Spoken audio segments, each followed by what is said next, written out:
Buenas tardes y gracias a cada persona aquí presente por acompañarnos hoy. Gracias, por supuesto, al equipo de NC, a Claudia Jaquín, a Tamara, a Claudia Segura. Gracias a ellas por hacer posible este proyecto. Gracias por darme el honor de invitarme por tercera vez en 5 años. Me siento muy honrada que celebrando tan corto tiempo han hecho ya un trabajo tan importante para el país, y esta es la tercera vez que participo en proyectos muy bien desarrollados lujosamente, ambiciosos. De hecho, ha sido la vía de realizar proyectos con los que soñé, como este con Jorge. Gracias también a Jorge por atender esta invitación y por producir para esta invitación 2 proyectos tan maravillosos que abren reflexiones que van a quedar seguramente resonando durante un amplio tiempo. Estuve haciendo cuentas y ya estuve hace 14 años, por primera vez en el taller de Jorge Maki. En ese momento Jorge tenía más tiempo, tenía más tiempo, de manera que esa primera vez me dedicó un buen momento a mostrarme los trabajos. Había un buen grupo de trabajos en el estudio y los que no estaban allí me los mostró en el computador. Después hicimos un almuerzo muy agradable con Mónica Girón. Conversamos muchísimo, yo estaba muy conmovida por esa visita al taller de Jorge. Me encontré con una obra que no sabía ni siquiera cómo definir para mí misma, porque me parecía que habría demasiados horizontes, que expresaba una cantidad de cosas al mismo tiempo. Ya cuando fui ordenando mis ideas me di cuenta que había una síntesis poderosa en ese trabajo, que lo que yo sentía, que presentía y las emociones con las que me comunicaba, todo eso estaba ahí. Yo sentía que era un trabajo muy argentino, que reinterpretaba una tradición cultural que admiro, musical, literaria, poética, artística, que hablaba de otros lugares, de la historia del arte de otros lugares de América Latina, pero también de la historia universal, que volvía a hacer una narrativa de problemas que han sido definitivos, que han sido importantes para la historia del arte, que reinterpretaba el dibujo, que no tenía límite con los medios, que podía ser maravilloso en el video, que podía ser maravilloso en el dibujo, en la pintura, en la instalación, en todo tipo de reflexiones. Me quedaba admirada a medida que Jorge me presentaba su trabajo, y desde ese primer encuentro conversamos para trabajar juntos cuando la oportunidad se presentara. La primera vez que pude presentar en Colombia el trabajo de Jorge Maki, traje 2 videos que todavía me parecen maravillosos y que creo que son tempranos en la carrera de Jorge, que son muy importantes en la carrera de Jorge, y que creo que en ese momento no fueron ampliamente visitados, porque extrañamente hace 8 años no estábamos muy cerca los unos de los otros. Argentina quedaba lejísimos, Brasil quedaba lejísimos, todo era carísimo, no eran muy intensos nuestros encuentros. Hoy, por fortuna, se ha dinamizado el territorio de las residencias, de los encuentros, y ha habido sobre todo muchas exposiciones colectivas, de manera que cuando Claudia, Tamara me invitaron a presentar proyectos en NC, conocían mi afecto por el dibujo, quería que trabajáramos en ese tema, y yo propuse trabajar con dibujantes referenciales del continente, que ya son referenciales más allá de estas fronteras, que ya tienen una propuesta madura, que dialoga frente a frente con otras importantes del arte contemporáneo y que creo que están interpretando un momento de cambios radicales, de aquellos que estremecen y que necesitan visiones claras y voces contundentes. Creo que todo eso lo vi en el trabajo de Jorge la primera vez y mis ideas se fueron organizando progresivamente. Me parece definitivo que el rol que él ha jugado en el dibujo en esta parte del mundo, porque ese medio es el primero en expresar una situación nueva. Se requiere ese medio y vuelve y aparece con fuerza el dibujo cuando tenemos que volver a dibujar la cara del mundo, la cara del universo. Un día, después de contemplar las estrellas, de especular cómo sería el movimiento de nuestro astro en relación con los otros astros, aparecen las constelaciones, se dibujan las constelaciones, se traza una geometría, se empieza a interpretar el universo primero desde un nuevo dibujo de él. Otro día, saltando los siglos, una gran inteligencia, una inteligencia colosal, nos hereda más de 13.000 dibujos en los que explica los sistemas en los que se mueve esta existencia. Ese es Leonardo da Vinci, que hereda cientos de cuadernos, organizó cientos de cuadernos en los que depositó sus reflexiones en el dibujo, que desafortunadamente fueron desorganizados por vendedores que se apoderaron de ellos, se desordenaron en diferentes países del mundo y después se organizaron arbitrariamente, a pesar de que se haya investigado muchísimo el pensamiento de Leonardo. Y si saltamos ahora, vuelve y aparece el dibujo como protagonista, porque hace más de un siglo y medio estamos corriendo, estamos caminando a pasos agigantados en la redefinición de este universo. Primero, bueno, digamos, hay muchos artistas pioneros, pero concentrémonos en los artistas impresionistas. 50 años antes de que se enuncie una ley de la relatividad, ellos disuelven el tiempo y el espacio. El arte siempre se adelanta, porque los artistas trabajan modulando la materia, entendiendo la luz de la que surge todo, de la que surge el dibujo, de la que surgen las formas, de la que surgen todas las concreciones. Entonces, me encantó que me invitaran a pensar en el dibujo y por supuesto me encantó que les gustaran estos artistas que a mí me gustan tanto. Cuando comenzaron nuestras conversaciones, no sabíamos que íbamos a hacer una exposición sobre la luz. Poco a poco fue emergiendo con fuerza esa directriz y así fuimos también viendo que es la matriz en la que se mueve el trabajo de Jorge Maki en los distintos campos. Eso es una observación que atraviesa toda su obra, que le brinda muchísimas posibilidades. Yo observo que el trabajo de Jorge Maki se puede organizar en muchísimas categorías, porque ha trabajado en muy diversos medios, no solamente, sino observando el mundo desde muy diversas perspectivas. Pero la luz es la reflexión que todo lo acoge en él. Y por eso, por lo mismo me parece que nos damos el lujo de tener un planteamiento decisivo en esta primera individual de Jorge Maki en Colombia. Ahora tenemos que pensar en la luz de otra manera.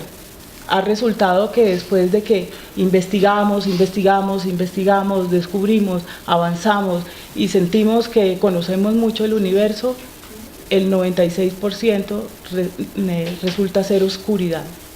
dividido entre materia y energía oscura, el 96% es absolutamente desconocido. Y las primeras investigaciones de esa oscuridad lo que muestran es que el aglutinante es el mismo. Mi reflexión va enfocada a que la luz, a que la oscuridad es aquella luz que no conoce. La luz es una reflexión que a mí me ha fascinado también desde la niñez. Desde que soy muy niña, mis padres me dieron profesor de dibujo y profesor de historia del arte porque me gustaban las imágenes.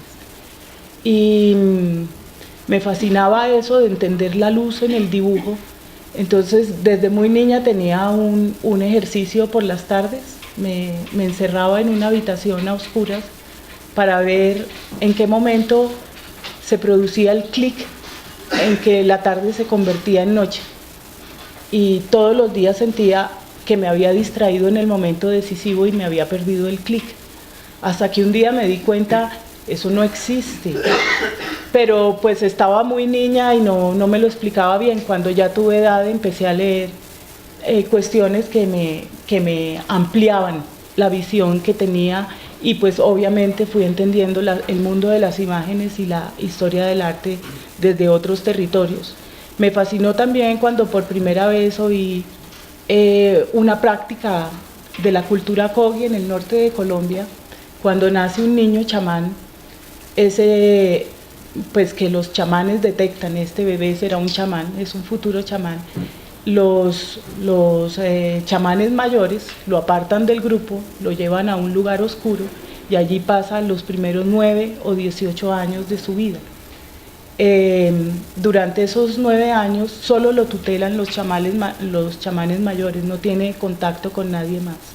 La interpretación que he hecho de esa práctica, que para muchos es aterradora, es como, no, es la manera como abren total lucidez en un futuro guía de una comunidad, en un futuro guía que tiene que ser capaz de llevar a esa comunidad sin miedo al lugar de riesgo que sea necesario. Esa persona empezó sin saber, sin estigmatizar la oscuridad, por ver de la manera quizá más compleja, la más exigente, la más difícil, y empezó su vida por entender otra faceta de la luz, por entender la luz que para todos no es conocida, y por desmitificar la diferencia entre luz y sombra. Este proyecto que trae Maki, las 2 obras que desarrolló para esta exposición individual en NC, hablan de lo mismo de distintas maneras. Ahora me encantaría que sea él quien les explique los 2 trabajos. A mí me gusta particularmente que reinterpretan reflexiones trascendentes en la historia del arte y en la historia del arte religioso, sin pensar, sin armar un discurso desde lo espiritual o desde lo religioso. Y pues resulta siendo un trabajo en el que están comprometidos ciencia, arte y espíritu. Quizá muchos equívocos narrativos, muchos equívocos interpretativos nos han hecho pensar el arte desde la política, desde la ciencia, desde la tecnología, categorizar y dividir, desperdiciando territorios de conocimiento muy significativos que siempre están en una obra de arte de verdad. Y pues a mí me gusta particularmente que un trabajo a veces tan humilde como el de Jorge Maki, tan delicado, tan dulce, puede dar lugar a tanta comprensión científica, precisamente porque comprende la luz. Puede dar lugar a tanta comprensión espiritual, porque comprende la luz. Puede dar lugar a tanta comprensión artística, tanta comprensión de la imagen, porque comprende la luz. Entonces, creo que es tu turno y que nos hables de Gloria en particular, de la relación con la imagen de Andrea del Pozo. Gracias, María. Gracias. Y gracias a toda la gente de NC sobre todo por la confianza, porque en un punto esto era lo único que les había entregado. Les había dicho que esto era el plano de la instalación y que bueno, que confiaran, que esto iba a salir bien. Como María dijo, hace aproximadamente 1 año y medio empezamos a hablar de la posibilidad de hacer una muestra de NC. Yo el espacio no lo conocía y es así que me invitaron a conocer el espacio coincidiendo con la inauguración de Fernanda Fragateiro, una artista portuguesa que tuvo el buen tino de dejar todo el espacio libre, sin paredes ni nada, cosa para que yo entendiera mejor el espacio, creo que fue. La primera impresión que tuve fue que no... Fue una impresión que se mantuvo con el tiempo, que es que no quería trabajar, no quería poner objetos en ese espacio, sino que quería trabajar con lo que el espacio tenía como de peculiar. ¿Y qué tiene el espacio este de peculiar? Es un espacio al que uno entra y apenas uno entra aparecen unas columnas, aparece una altura enorme, aparecen unas paredes de concreto. Las paredes y las columnas de concreto son muy presentes, y estas paredes de concreto y estas columnas se alternan con paredes blancas. Me pareció que era algo que, y eso sí que fue una primera impresión, era algo que no se podía, que no podía dejar de lado, que me interesaba la idea de trabajar con todo eso que tenía de propio el espacio. Igualmente hasta ese momento no tenía la menor idea de qué hacer, pero cuando volví a Buenos Aires empecé a ver notas y a ver algunos trabajos anteriores, y empecé a pensar en una versión sin duda mejorada y ampliada de 2 obras anteriores mías que no me parecieron muy convincentes, del año 2010 y del año 2013. En estas 2 obras lo que ocurría era que la sombra de una columna o la sombra de un objeto era estructurada con un entrecruzamiento de listones de madera. Pero en estos 2 intentos anteriores, las estructuras de madera que estructuraban el volumen de sombra convivían con la luz. Había una luz puntual que estaba presente durante toda la duración de la muestra. Entonces tenemos un foco en el fondo de la sala, que está aquí,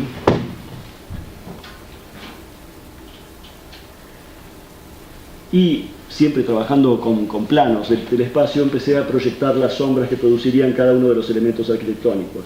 Esta pared, esta columna, esta gran pared, estas 2 columnas y esta, que no sé si es una columna o una pared.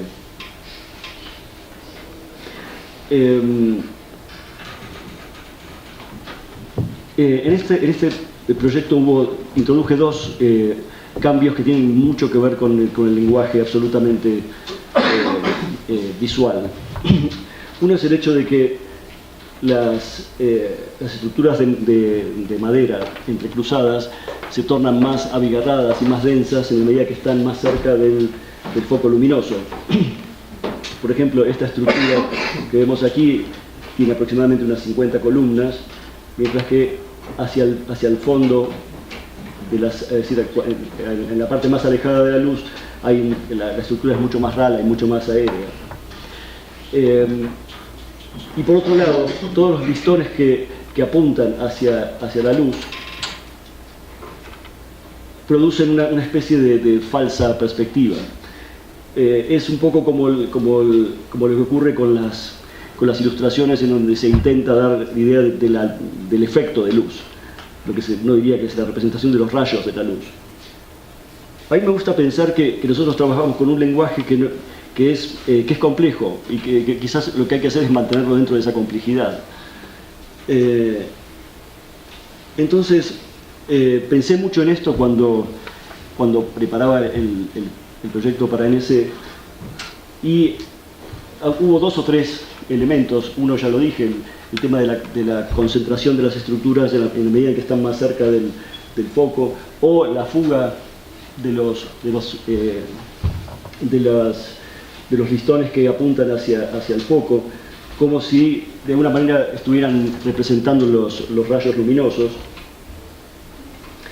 Y por otro lado, también hay estrategias que quizás no se ven a simple vista, que es, por ejemplo, el hecho de dónde instalar el foco. Pareciera simple cuando uno lo ve, pero la ubicación del foco lo que hace es también eliminar algunos problemas visuales, como por ejemplo cómo sería la proyección de la sombra de esa escalera, ¿no? que es tan compleja.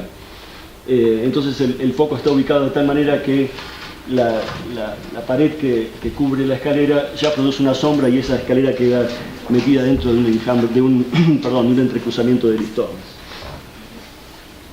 En el momento de estar dibujando o planeando esto, me apareció, como le aparece a todo el mundo, la necesidad de ponerle un título, un nombre a esto. Y apareció una relación, o una conexión con determinadas representaciones sobre todo del barroco, que son las representaciones de las glorias, ¿no? Y aquí, no sé si hay una...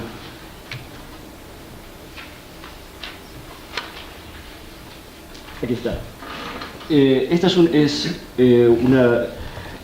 es la glorificación de San Ignacio en la iglesia de San Ignacio en Roma, pintada por Andrea Pozzo. Como ustedes ven, hay una perspectiva central y hay una luz que sale desde atrás del santo y parece inundar todo el techo de la iglesia, y hay un montón de personajes en éxtasis flotando en ese espacio virtual, pero también proyectando sombras incluso sobre la arquitectura, ¿no? Sobre el trampantojo de la arquitectura. Hay varias cosas que me interesan de esto, que es el hecho de que hay un mecanismo ilusorio por parte del artista, que es la creación de espacio y la creación de luz, y la creación de aire, ¿no? Pareciera como que hay una representación del aire, pero claro, todo esto es logrado por medios materiales, ¿no? Entonces ahí surge una primera paradoja que me interesa muchísimo y que después va a estar reflejada en la instalación, que es el difícil momento de representar algo que es absolutamente etéreo, que es algo absolutamente inmaterial, con medios absolutamente materiales y medios que tienen peso. Digamos que esto es una superficie plana, ¿no? O sea que lo que estamos viendo es una ilusión, pero además de la ilusión espacial, estamos frente a un problema que es de orden físico, es decir, estamos reproduciendo espacio a través de formas de materiales.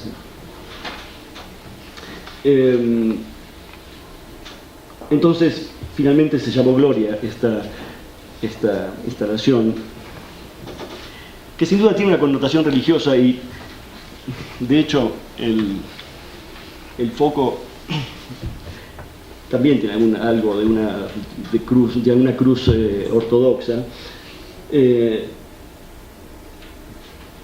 pero es algo que yo siempre repito. Yo no me siento un practicante de la religión cristiana, me siento más un espectador de la religión cristiana. Y hay algo que me parece muy emocionante y muy poético en todo lo que ocurre, más allá de la Inquisición y todas esas cosas horribles que pasan con la religión cristiana, ¿no? Pero hay algo muy atractivo en esta idea de que un montón de gente cree, ¿no? Y cree y no lo piensa, lo cree simplemente. Así que bueno, desde este papel de espectador de una religión fue que planteé este título. Yo creo que es una obra religiosa, creo que es una obra que apela a determinados elementos de la historia del arte, a determinados tipos de representación del espacio.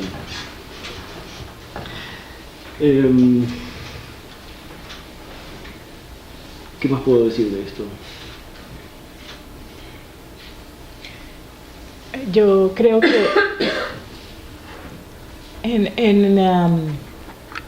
un texto de Adriano Pedrosa, Adriano afirma que Jorge Macchi es uno de los maestros de la cartografía argentina y en realidad pues ha hecho un trabajo, es todo un capítulo en el trabajo de Jorge, y estábamos hablando cuando a medida que se iba viendo la muestra, también es un trabajo cartográfico, es un dibujo especial, es una instalación, es una escultura, digamos que es una reflexión visual, para no hablar de la razón. Para comenzar el texto, yo tomé una frase de una entrevista, que no sé quién hace ahora, en la que Jorge a una pregunta contesta: me gustan aquellas cosas que de ser tan visibles han pasado a ser invisibles. No recuerdo. No recuerdo quién hace esa entrevista, pero cuando leí pensé, esto me gusta mucho porque ilustra hace fuerte, pone la fuerza sobre un ejercicio olvidado de los artistas o de las escuelas de arte después de tanta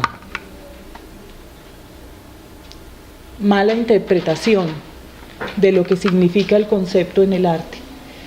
De las imágenes nace todo. Todos fuimos primero observadores de imágenes y así nacemos, observando imágenes. Y pues me fascina la fuerza que hay en este trabajo solamente a partir de la poderosa observación de la luz y todo lo que nace como interpretación de lo que esto es. Entonces, me gustaría que hablaras un poco de tu trabajo en relación con la cartografía y la cartografía, con los recorridos.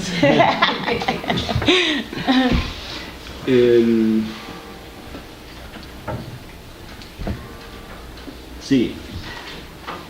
No sé si voy a hablar específicamente de eso, pero voy a hacer una referencia a... Los ejemplos están al final, sí. En la medida en que empecé a trabajar sobre esta instalación, la idea de una superposición de tramas me hizo acordar mucho a determinados trabajos que hice alrededor del año 2003, 2004, y que en algunos casos sigo haciendo en el presente. Estos trabajos eran elaborados en base a mapas o en base a periódicos. Con respecto a los mapas, lo que hacía era tomar mapas turísticos, los mapas que uno solía utilizar para conocer una ciudad. Digo solía porque ahora ya está todo el mundo con el iPhone y el mapa ya no existe más. Y entonces lo que hacía era dejar solamente las calles y las avenidas y quitaba obsesivamente cada una de las manzanas, es decir, cada uno de los lugares en donde la gente vivía o donde la gente acudía. La cuestión es que cuando pasaba esto, el papel, que hasta ese momento era algo a lo cual uno no le ponía atención, que era simplemente el soporte para una representación, empezaba a tomar un peso, o empezaba a tomar un volumen. De hecho, el papel se tornaba más frágil y empezaba a tomar formas. lo que hacía era los colgaba con dos alfileres, y entonces ese mapa así que se tornaba más frágil empezaba a tomar una forma escultórica. Entonces el papel pasaba de ser simplemente el soporte de la información a ser un protagonista, ¿no? En un momento tomé una guía de Buenos Aires que tenía, quizás aquí también existía, son unas especies de libretas donde el plano de la ciudad se divide en diferentes rectángulos. Entonces hice lo mismo que había hecho con los planos de las ciudades, ¿no? Que era empezar a sacar todas las manzanas, es decir, los lugares a donde la gente vive o a donde la gente se dirige. Y pensaba en qué extraña esta ciudad, ¿no? Que es una ciudad donde la gente obviamente está en la calle y no sabe ni siquiera para dónde ir, es decir, están todos paralizados en el medio de la calle sin saber ni a dónde dormir, ¿no? Y entonces pensé que este fue el título finalmente, es una guía de la inmovilidad. En el caso de esta libreta, digamos, esta es una obra un poco más dramática en el sentido de que hay una superposición, pero esa superposición es una superposición de ausencias, ¿no? En la instalación que estoy proponiendo ahora en NC es una superposición de zonas de sombra. Uno podría pensar que es algo similar, ¿no? Este es un detalle de esa libreta.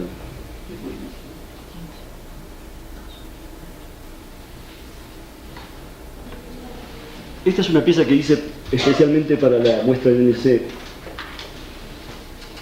con páginas de la revista Arcadia.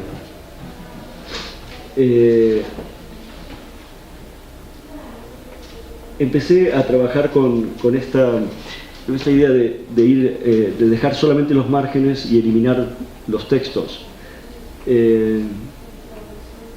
Y provocar esta superposición que es visible en la libreta de los mapas o en la instalación.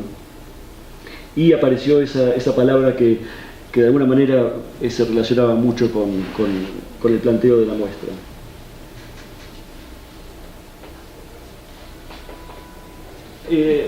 Quisiera volver a Gloria, perdón, si queremos pasar de nuevo por todo esto. Ahí va. Un punto del que todavía no hablamos, ¿no? Que es el hecho de que la luz está apagada. Al principio había dicho que era un punto que realmente me interesaba de esta instalación en relación a las versiones anteriores. Porque tenemos la luz apagada, pero tenemos al mismo tiempo una representación de estos volúmenes de sombra. Y aquí hay algo que no tiene precisamente que ver con la luz, aunque la luz es la manera de ponerlo de manifiesto. Tenemos por un lado una luz apagada, pero tenemos al mismo tiempo el efecto de esta luz. Entonces hay una situación de superposición de dos tiempos. Un tiempo en que hubo una luz y hubo una sombra, y un tiempo en donde no hay luz y solamente queda el efecto. Algo así como lo que perdura en la sala, en el espacio nuestro, en el espacio tridimensional, es algo así como la consecuencia de esa iluminación. La palabra lampo, que identificó a la muestra, me pareció una palabra sumamente precisa, en el sentido que lampo identifica a un efecto luminoso muy fuerte, pero también fugaz, algo así como un flash. Entonces, supongamos que este flash se originó en el pasado, en algún momento del pasado, originó unos volúmenes de sombra, y ahora lo que tenemos es tenemos las estructuras de estos volúmenes de sombra ocupando el espacio. Hay algo medio fantasmagórico en esto, y esta es un poco el puente con la instalación en el segundo piso. Es una alfombra de 2,40 m por 3 metros, que tiene una lámpara no sé cómo decir, una lámpara de escritorio, una lámpara de living, caída, aparentemente por accidente. Es decir, hay algo que ahí medio oscuro, ¿no? No se sabe bien por qué hace una lámpara ahí tirada. Y alrededor de la lámpara hay una especie de aureola que es muy contrastada en el centro, donde está la lámpara, y va pasando paulatinamente hacia el color natural de la alfombra. Aquí también podríamos hablar de fantasma, en el sentido de que hay dos momentos que se superponen. Un momento de la iluminación y ahora tenemos un momento en que pareciera que la lámpara apagada está despertando o activando una textura que o existe o existía en la alfombra o directamente es algo que pertenece a una realidad paralela. Me gusta insistir en el hecho de que es una alfombra que no existía previamente, sino que fue producida especialmente fue tejida especialmente para la muestra, porque mi intención era que este efecto luminoso no fuera algo que yo hice sobre una alfombra ya existente, sino que es un proceso que tenía que ver con el nacimiento de esta alfombra.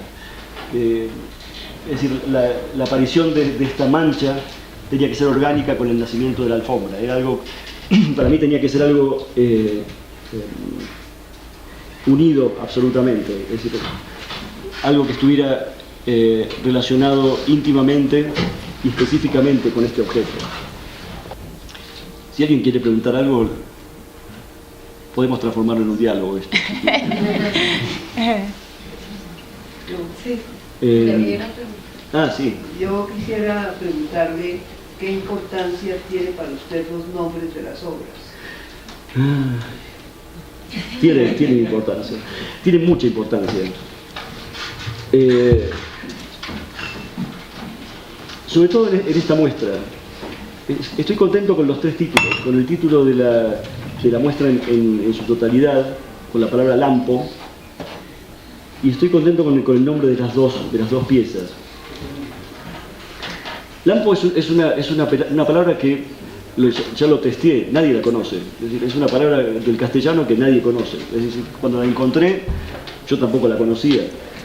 Y me asombró la relación que establecía con, digamos, el significado de esta palabra, la conexión que establecía con lo que yo quería de esta pieza. Y por otro lado, la musicalidad. Es una palabra muy bella, no sé si a ustedes les pasa lo mismo, pero también la belleza de la palabra tiene que ver con el hecho de que uno no entiende bien de qué se trata, ¿no? Aunque quizás tiene una raíz común con otras palabras, ¿no? Como relámpago o lámpara. La palabra lampo es una palabra que se mantiene en una especie de anonimato, ¿no? La instalación Gloria, que en un principio iba a ser el nombre de la muestra, también es un título que me interesa porque despierta asociaciones, ¿no?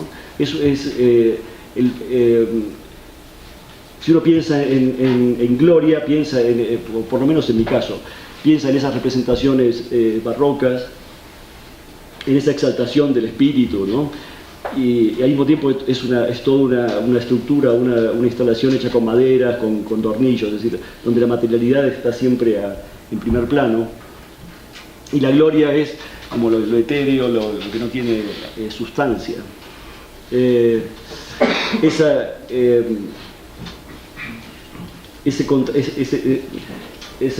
paradoja que presenta el título es algo que me interesa muchísimo, ¿no? Es decir, esa paradoja entre la materia y lo que es absolutamente inmaterial.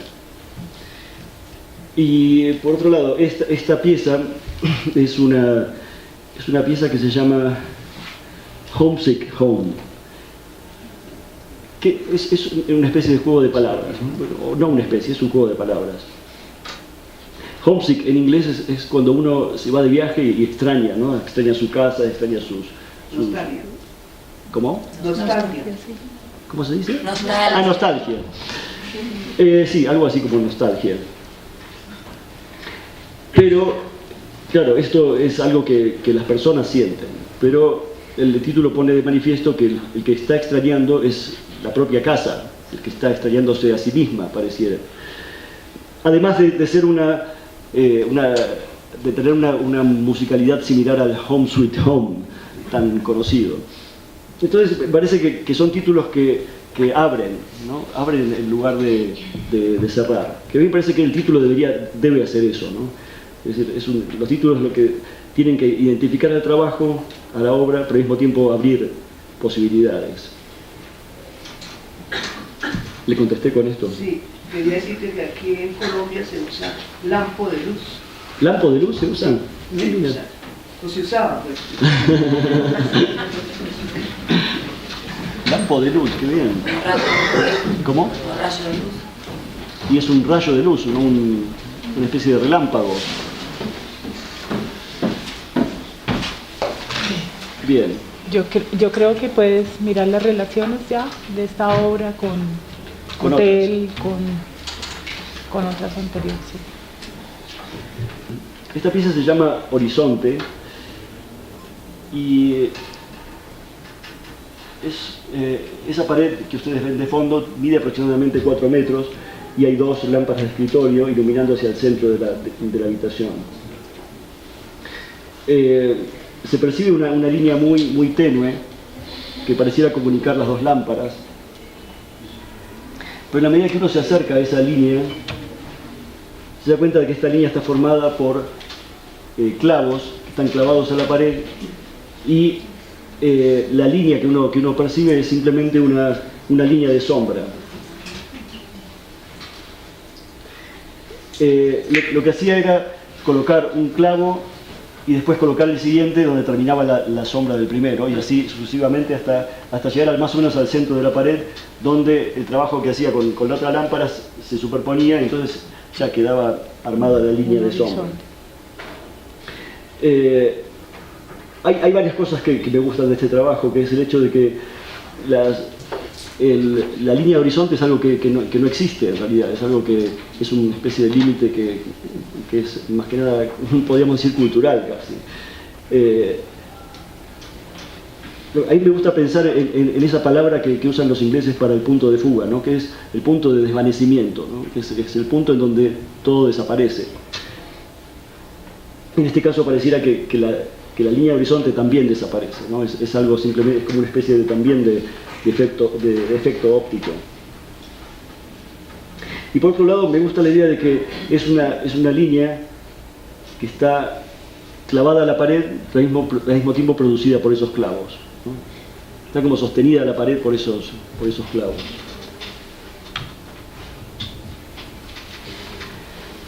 Esta es una pieza que se llama La Ciudad Luz. Lo que ven arriba de la mesa es un plano de la ciudad de París, el plano que uno compra, que es el plano Michelin. Hay una lámpara sobre este plano y una sombra sobre el piso, que es la sombra del plano. En el piso hay una ampliación del mapa de París, que está hecho de tal manera que coincida exactamente con la sombra de ese primer plano.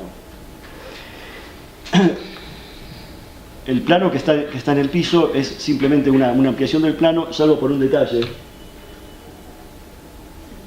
que es la escala. Es una escala absolutamente ridícula, es una escala que nadie usaría, pero es la escala que está calculada para esa modificación del tamaño.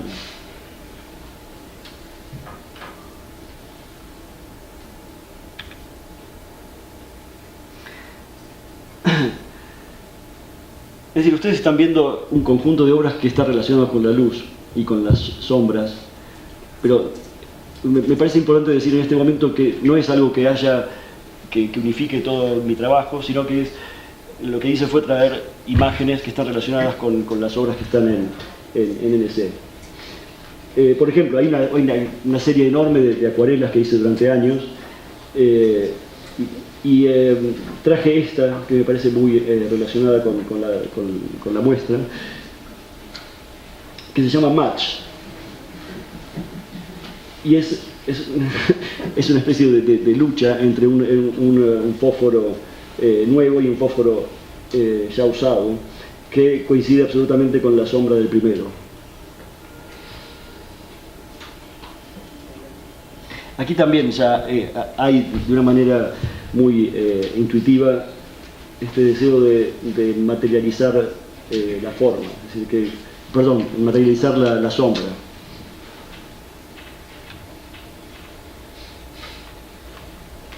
Bueno, este es un trabajo que hice en el año 2012, que se llama Proyección, y para mí es como una representación de los rayos luminosos de una proyección sobre una pared, pero nuevamente parecía que los rayos luminosos lo que están haciendo una fuerza que hace que esa pared de donde se proyectaría ese video o esas imágenes,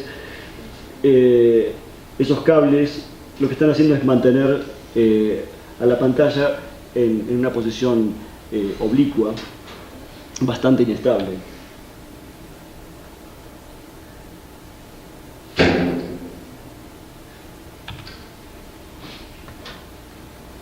Aquí nuevamente con el deseo de materializar la luz. Hay 7 linternas que parecieran enfocar hacia un punto de interés en el centro del espacio, pero como los rayos de luz se materializaron en un cemento blanco, no llegamos a saber cuál es el punto de interés.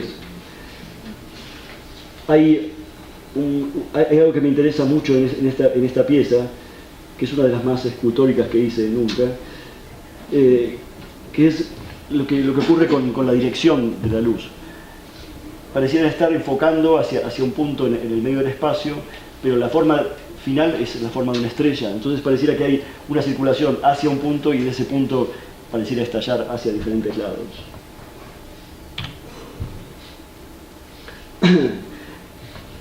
Bueno, esta pieza sí la veo absolutamente relacionada con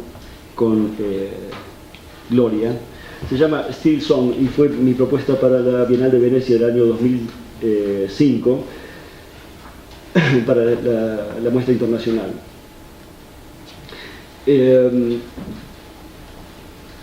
Aquí el espectador entraba en una sala donde había una esfera de espejos típica de la disco, pero esta esfera de espejos estaba quieta. La sala estaba iluminada de una manera muy homogénea y lo que uno supone que eran los reflejos de esa esfera de espejos han sido reemplazadas por agujeros, pero no solamente agujeros, sino agujeros que han sido realizados de una manera muy violenta.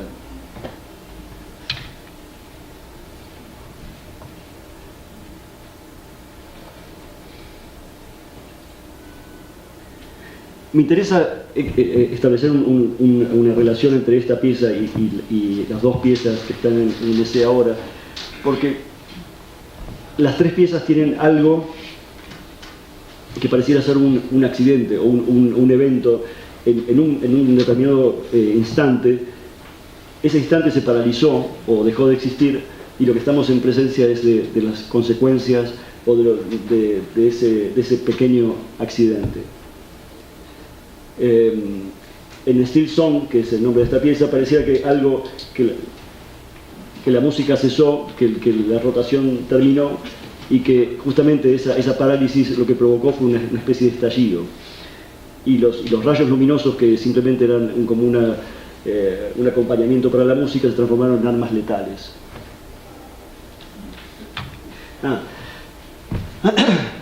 Bueno, este es el antecedente directo de la alfombra que vieron antes. Esta pieza se llama Hotel y es del año 2006.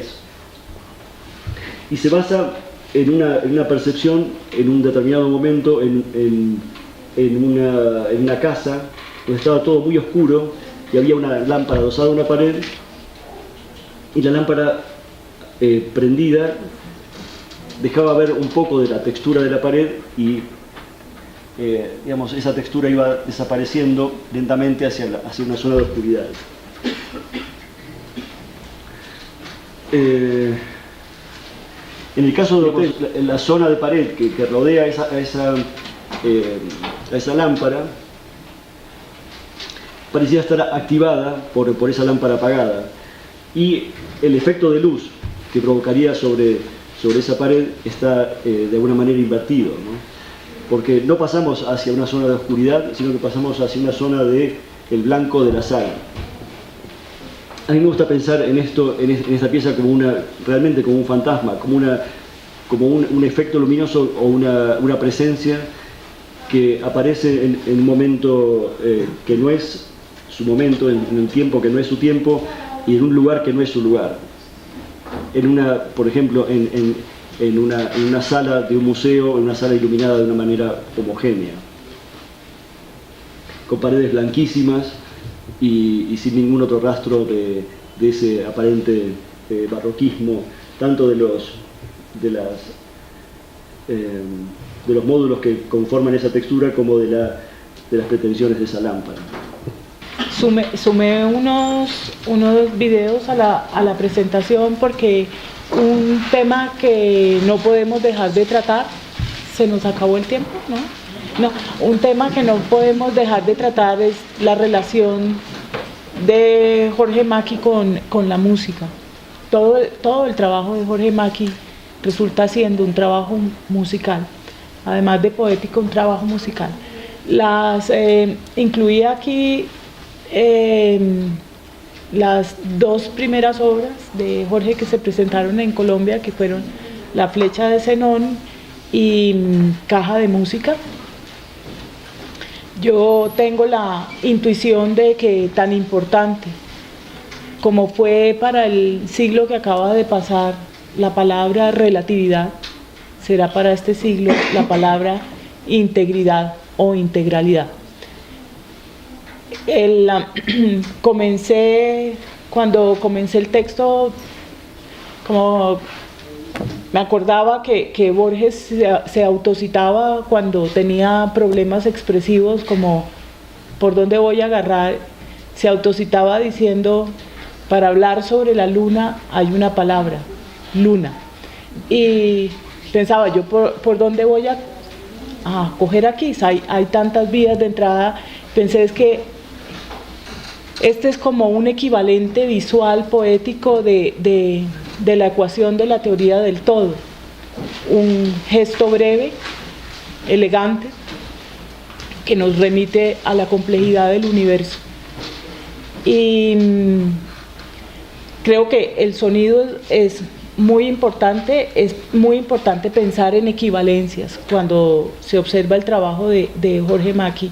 Y de hecho hoy los pensadores holísticos están otra vez sobre el tapete. Los de la Edad Media, los griegos, los egipcios, los contemporáneos. De hecho hoy la noticia en la primera página del periódico es: por primera vez se le da el Nobel a una médica que investiga en plantas chinas, que hace una investigación, y los 3 médicos que ganaron el Nobel de Medicina están pensando para el tercer mundo. Son todas investigaciones para enfermedades parasitarias. O sea, la mirada se está enfocando de una manera distinta, estamos encontrando cosas. La teoría de hoy, la que está tratando de desarrollarse y que encuentra, de convertirse en ecuación, y que encuentra un constante problema por el cual no se puede materializar, es la constante del infinito que está en la flecha de Zenón. Quiero invitarlos a ver esos dos trabajos y a pensar en las equivalencias. Creo que el primero es Caja de Música. Durante los años que hice la Escuela de Bellas Artes, me dediqué con un amigo a hacer una película de animación. Las películas de animación en esa época no era quizás tan simple como ahora, ¿no? Decidimos hacerlo de la manera más complicada, que era de la manera artesanal. Miles de dibujos, Bueno, la cuestión entonces es que después de 5 años de trabajar sobre una película en Super 8 de animación, nos dimos cuenta de que era un total fracaso y que habíamos algo así como que habíamos invertido 5 años de esfuerzos en vano para 7 minutos de animación. Y ¿cómo? No, pensé que me estabas preguntando algo. Y esa película que llamó El retorno del séptimo sello estaba lleno de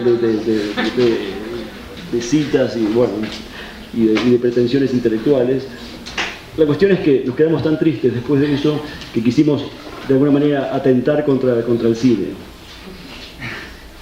Y entonces empezamos a pensar en un video, porque ya el tema de trabajar con celuloides se nos había ido para siempre, y hicimos un video de 1 minuto 20, que fue rapidísimo, y que de alguna manera era un intento de matar al cine. Ustedes saben lo que es el stat de una película, esa cuenta regresiva hasta el comienzo del film. Entonces lo que se ve en el video es cómo pasamos del 10 al 9, al 8, al 7, al 5, al 6, hasta que llegamos al 1, y cuando uno piensa que la película va a empezar, ese número se empieza a dividir por 2. 0,5, 0,25, 0,125. El número se empieza a hacer cada vez más grande porque a medida que uno divide esa cifra, se suma un dígito más.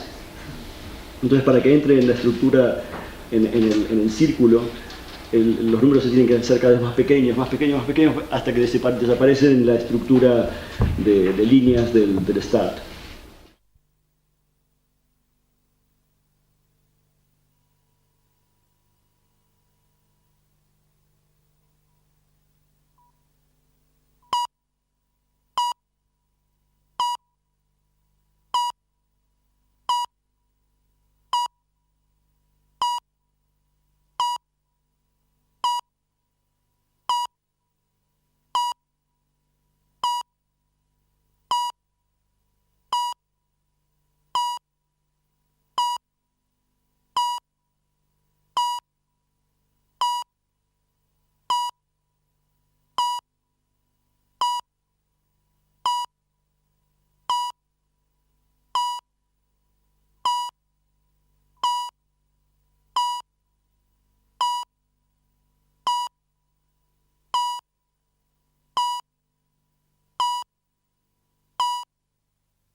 Entonces, después, en el año 2003, hice el video este de los autos y que tiene un sonido como de caja de música, que se llamó precisamente Caja de Música, y lo mostré en la Bienal de San Pablo del año 2004.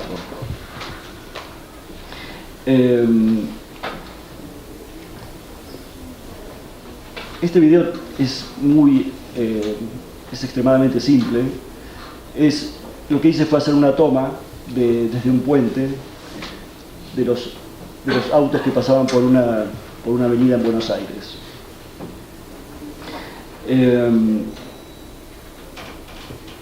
Después seleccioné un bloque de esos autos que pasaban todos juntos y que eran como, digamos, el grupo de autos determinados por la luz verde del semáforo. Entonces, al principio la avenida se ve vacía, después pasa todo este grupo de autos y la avenida vuelve a estar vacía. Entonces aproveché esta situación que dura 1 minuto para hacer un loop. De tal manera que lo que uno ve es la reiteración de este grupo de autos pasando todo el tiempo, una vez por minuto. Ahora, estos autos originan una pequeña pieza musical que es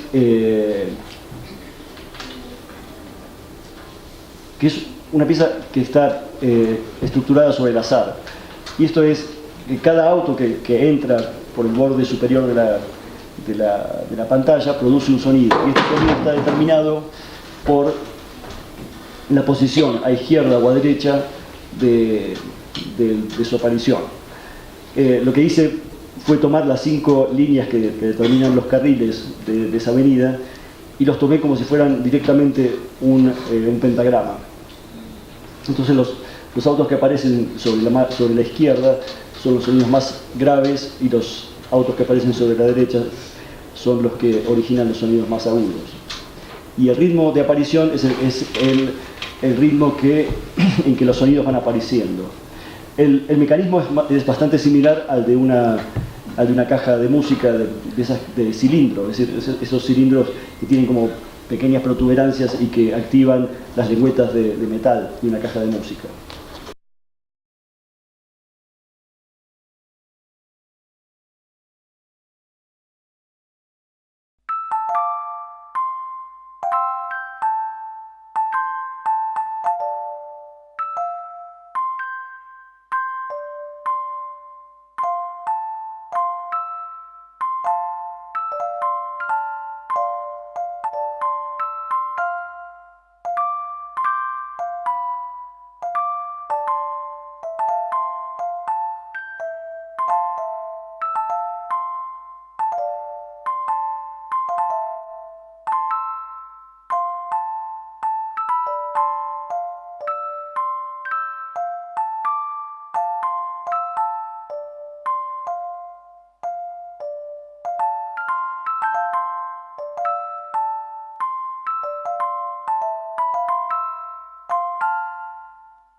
Lo que me interesaba de este mecanismo asociado a la imagen de los autos es que siempre es el mismo grupo de autos el que produce esta pieza musical y al mismo tiempo ese grupo de autos nunca va a saber que originó esta pieza de música y están metidos dentro de una especie de infierno en el que están permanentemente y al infinito produciendo la misma pieza musical.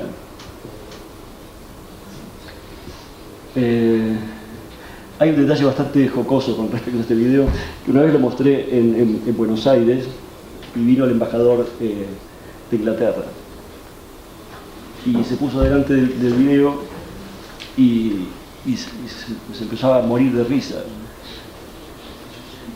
Entonces me acerco y le pregunto qué era lo que le llamaba la atención por decir por qué se reía.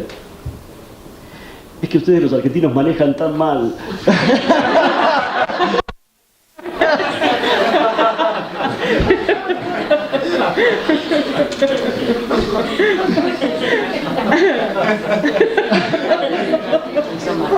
No había captado en absoluto lo de la producción de la pieza musical. Lo que le llamó la atención fue cómo los argentinos cambiaban de carril permanentemente.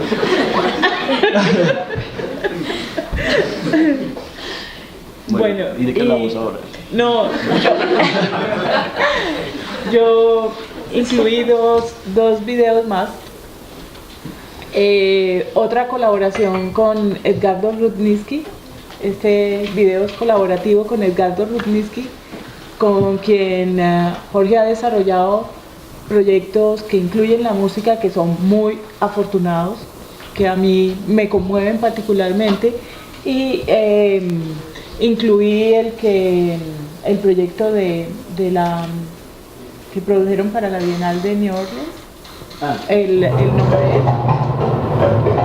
que tiene... Perdón, es un proyecto que se llamó Little Music y está basado en un instrumento que se llama kalimba. Kalimba es un instrumento africano y la traducción de la palabra kalimba es justamente música pequeña. Es el instrumento que se toca con los pulgares. Que es como un xilófono chiquito, ¿no? Como más o menos, sí. Entonces lo que hicimos fue producir unas calimbas asociadas al movimiento de las paletas de unos botes a pedal.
Bueno, la cuestión es que nos habían invitado a esta Bienal de Nueva Orleans, que era la primera edición de algo que no se sabía si iba a ser Bienal, como siempre, ¿no? Que finalmente las Bienales siempre terminan siendo, no sé, una exposición. El curador era Dan Cameron y lo que proponían era una reunión de artistas que de alguna manera hicieran obras específicas para Nueva Orleans, teniendo en cuenta lo que había pasado con el huracán Katrina. Y realmente fue muy difícil pensar una obra porque cada cosa que uno pensaba estaba relacionada con la tragedia, ¿no? Entonces, nuestro esfuerzo estuvo puesto en el hecho de crear una obra que no apelara a la tragedia ni al humor negro incluso, sino que hiciera una visión desde el presente hacia el futuro. Aunque obviamente es inevitable que la tragedia estaba presente. Pero no queríamos seguir metiendo el cuchillo en la herida de alguna manera. Entonces esta pieza es una pieza que surge de un cruce entre diferentes materiales que identifican a la ciudad. Una es la cultura negra, la música africana, el jazz, el agua y bueno, esto tiene relación con la música africana, la escala pentatónica, ¿no? Que tiene que ver, que es un poco el origen del jazz. Entonces trabajamos con estos barcos y acá sí hay una referencia a lo que pasaba al pasado de Nueva Orleans. Estos barcos a pedal eran muy populares antes del Katrina y es un servicio que cesó inmediatamente después de Katrina porque no se volvió a utilizar esto. Parecía como una especie de comentario medio como negro, ¿no? Divertirse con los botes a pedal. Pero bueno, estos botes a pedal activaban unas calimbas que eran de alguna manera una relación muy directa con la cultura africana y trabajaban con esta escala pentatónica que había venido de África y de alguna manera determinó lo que fue el jazz posteriormente. Y por otro lado, lo que hacía era ponía de nuevo en acción un divertimento que había cesado antes con el Katrina. Yo creo que este proyecto que se desarrolló para NSM es un abrebocas importante para pensar en Maki, para conocer a este artista que espero que guste tanto como a mí me gusta. Gracias. Gracias.